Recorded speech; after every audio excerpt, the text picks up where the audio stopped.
Yeah, hi, Navad. So you have already, or rather, I we have completed best practice one. That was identifying all the activities without fail. The second best correct. practice was sequencing them and arriving at the critical path. Then now we will move on to the third best practice of scheduling as per GAO. What is that? The third best practice is assigning resources to all your activities.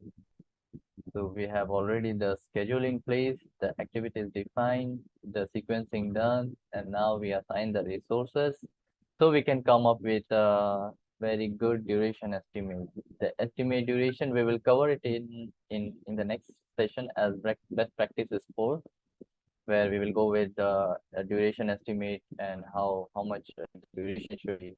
But for the best practices 3, we will limit ourselves to assigning the resources to all the individual activities that we have defined and we have sequenced it. So the main important thing for assigning resources, uh, get all your stakeholders involved, especially the execution guys, get them involved, and for each individual activity, let them define what are the resources involved.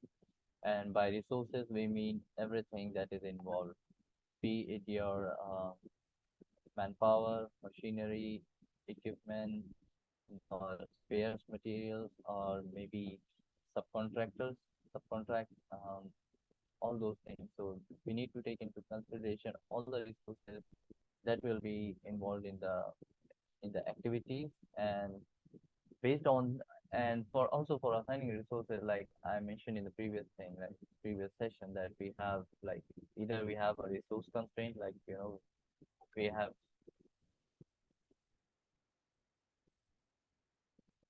Give me a moment.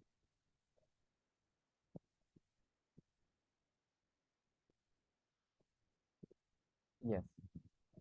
So for assigning the resources, like we mentioned, we have manpowers, materials, spares, and when we are assigning it, we need to see that if the company has given us a constraint, like we have like different companies follow different norms to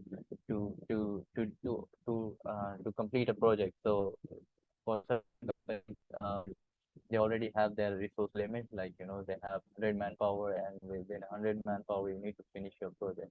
So during such situations, you need to make sure, like when you assign resources to activities, the activities are, the what will happen is when there are lesser resources, the duration for the activities will go long.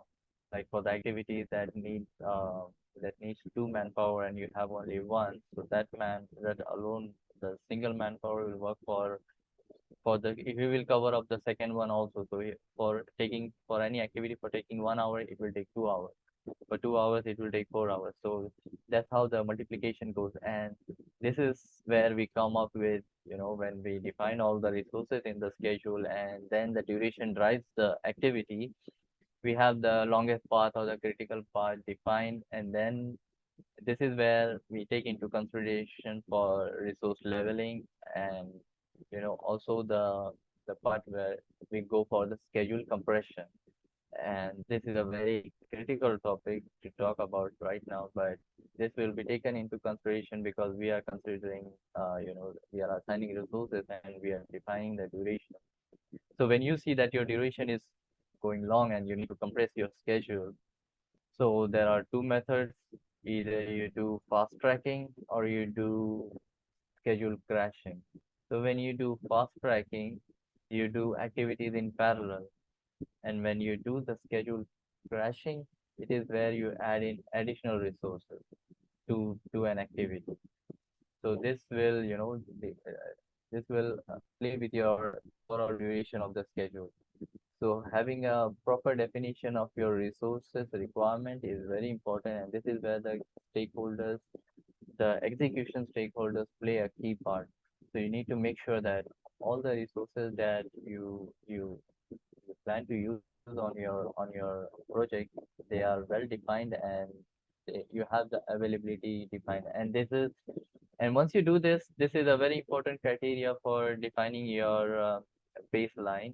I mean, for calculating the earned value management for the project to capture project the progress, and to see the earned value to make the earned value calculation. It's very important to have a very good estimate of your duration, and the good estimate of duration is dependent on your resources, how many resources you have defined, and based on that your activity duration, it varies.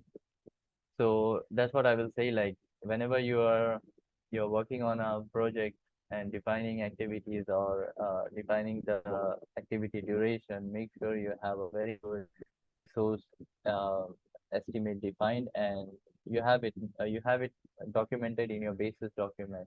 What are your resource available, and what is the limitation. So whenever you have a critical activity happening in the schedule, that you have this resource constraint, and due to this constraint, my activity is going longer, and if I have to take any action on this uh, particular activity, I need to highlight it to the management or to the project manager and come up with a solution if they intend to hire additional resource to for that particular constraint resource. So this is where having a documented basis is very important, that will capture your constraint, as well as it will take your activity duration into consideration.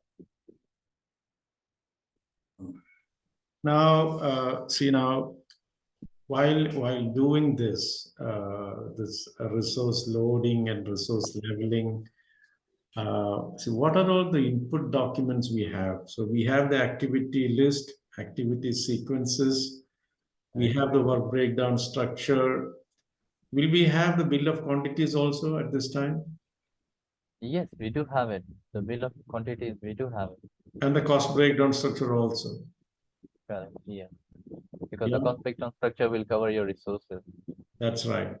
And as a best practice, see, we have this top-down estimate and the bottom-up estimation. So maybe is this the good time to keep on doing this bottom-up estimation and see whether your top-down is tallying with the top-down? Uh, I would say yes, it is. But I mean, when we are covering according to the best practices, if we are following the sequence, then we will cover this topic. We'll cover this topic in the next estimate duration part. The next best practice 4. In that, we will cover this duration estimate, and this is where we will go through all the 4 types of estimate process.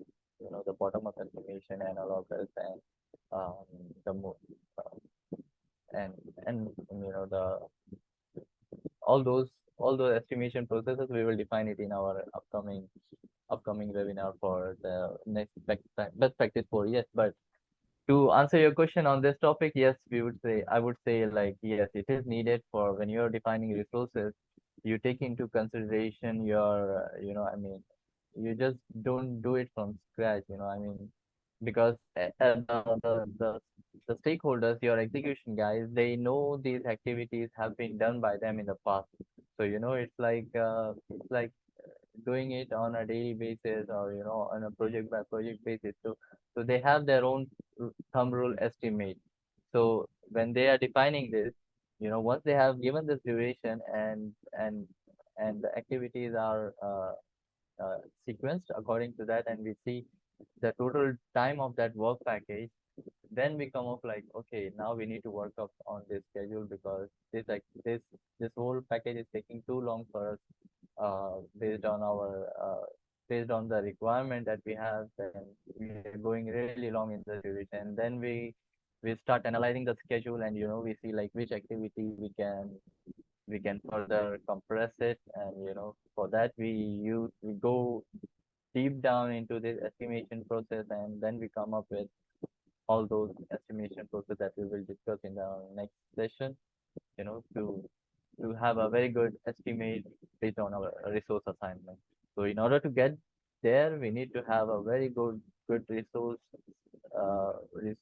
defined in our basis document, and then we need to make sure that when we are defining the or assigning the resources in the schedule, it is very much aligned with all the stakeholders involved, and we do not miss anyone. Otherwise, you will have resource constraints, or either you will have uh, the schedule getting compressed because you haven't assigned the right resources, so you don't have the duration, correct duration for those particular activities. Yeah, that was nice. It added some value for me.